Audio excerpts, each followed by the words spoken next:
Great game plan by Jackson State. I credit Coach Mo Williams and his program.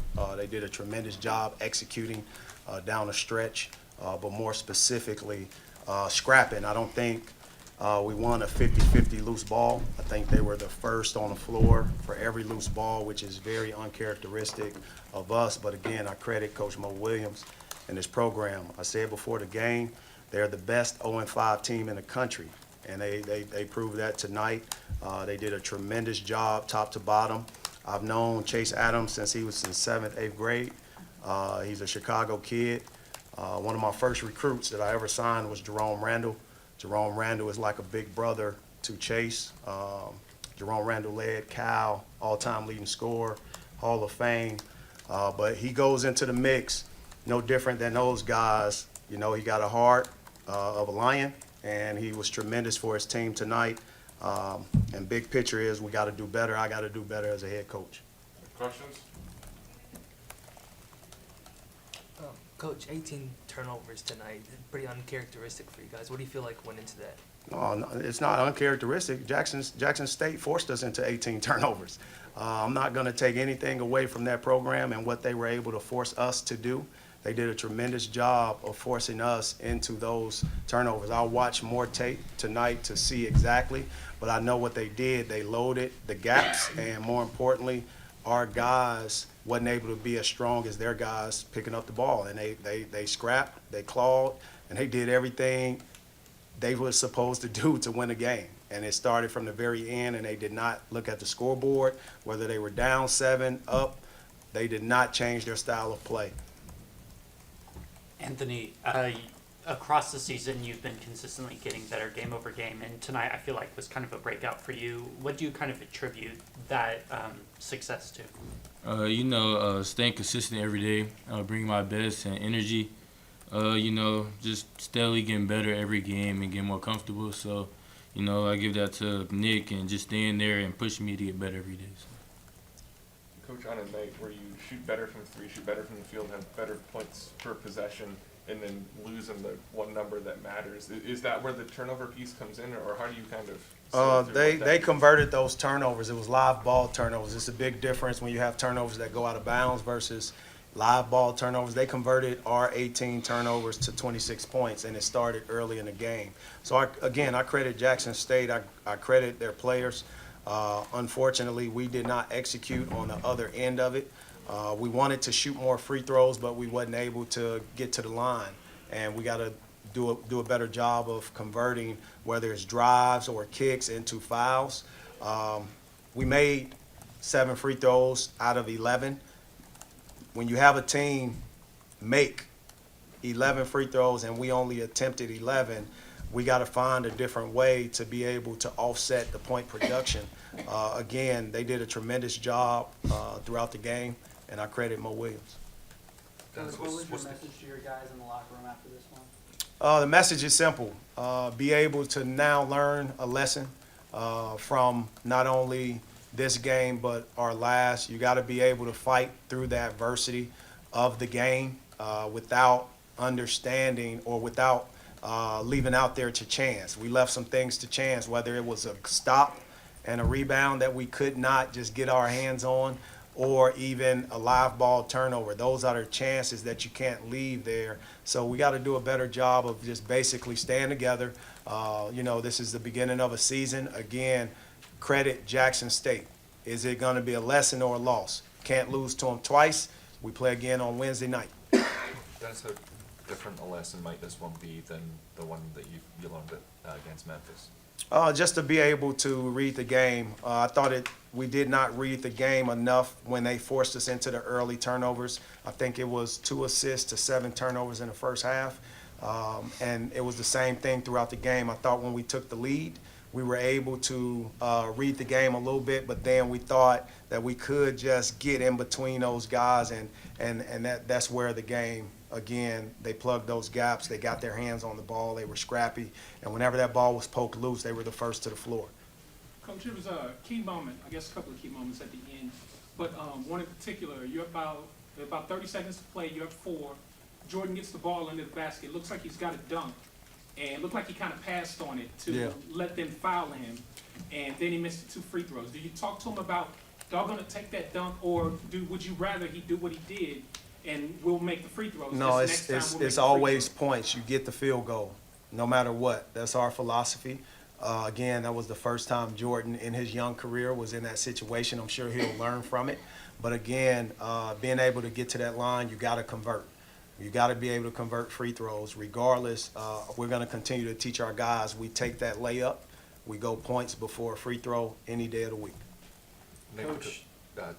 Coach has talked a little bit about the scrappiness out there. What were they doing for you on the court that was kind of shutting down some of the playmakers there and your ability to get some assists out there? I would say, like, on our team, we have a lot of, creators off the dribble. So they just, like, plug in those gaps to make us, we already share the ball enough. But those times when we do take shots for ourselves, they try to, clog the lane a little bit. And they're just aggressive at the end of the day. They just show more energy than us, honestly. They got to all the 50-50 balls, extra efforts on rebounds. So we just got to reflect on it, and then we'll bounce back. Coach, Caleb Grill in the second half, just 15 points all in the second half. It seemed like whenever Jackson State would kind of close the gap, then he would go do something on the other end. Just what did you see from him down the stretch? I just thought he played within himself. He took wide open shots. His teammates found him, whether it was the one pass swing or even a hockey assist. I think we allowed him to get his feet set.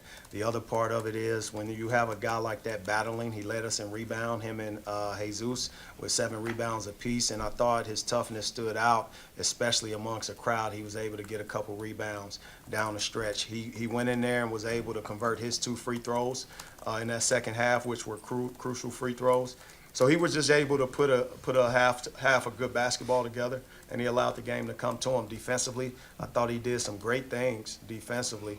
He ended the game with 1 steal, but it doesn't count when you look at him being in the right position or not giving up drives or even being there to call and talk on switches. I thought he did a tremendous job on and off the ball, offensively and defensively.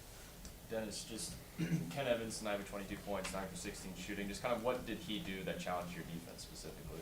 Well, he's a great scorer. He's a great scorer, good player. I truly believe Jackson State is an NCAA tournament team. They have the talent to do that, but more importantly, they have the players. That's a talented group of guys that they have. Again, the best 0-5 team in the country. We wasn't looking at the record. We wasn't overlooking them anyway. I thought our guys and our coaches, our players, we all prepared the right way.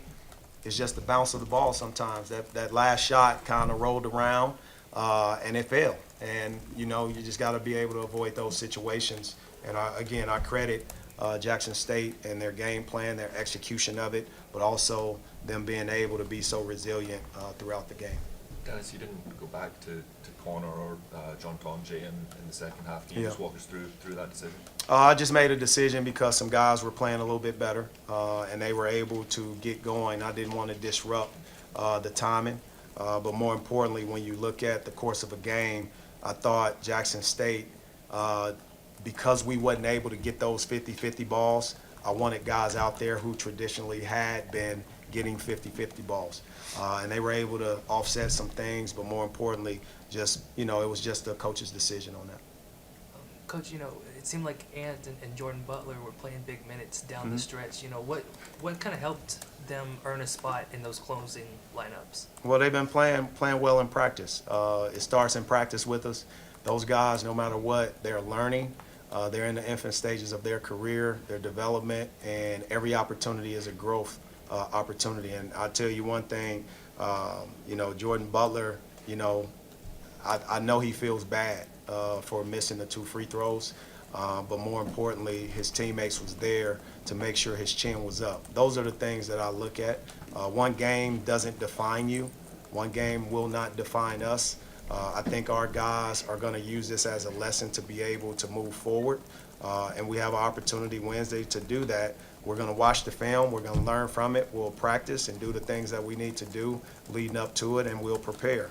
But when you have young guys in the rotation like Ant as well, these guys just play and practice so hard, and you got to kind of give them in-game experience. It's one type of experience, practice, it's a totally different experience in games, and these guys deserved and they earned that right.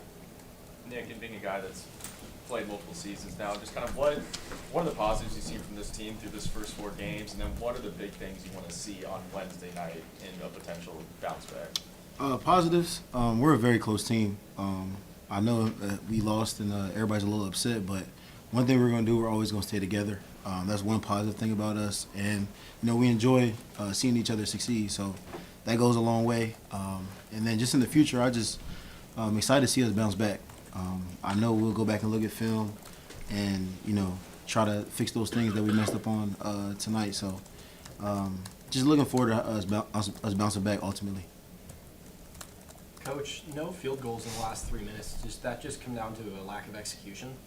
No, because we got to the free throw line. I thought, when you look at where we were, we just missed out on some opportunities to get some stops, but also convert those stops when we did get them into baskets.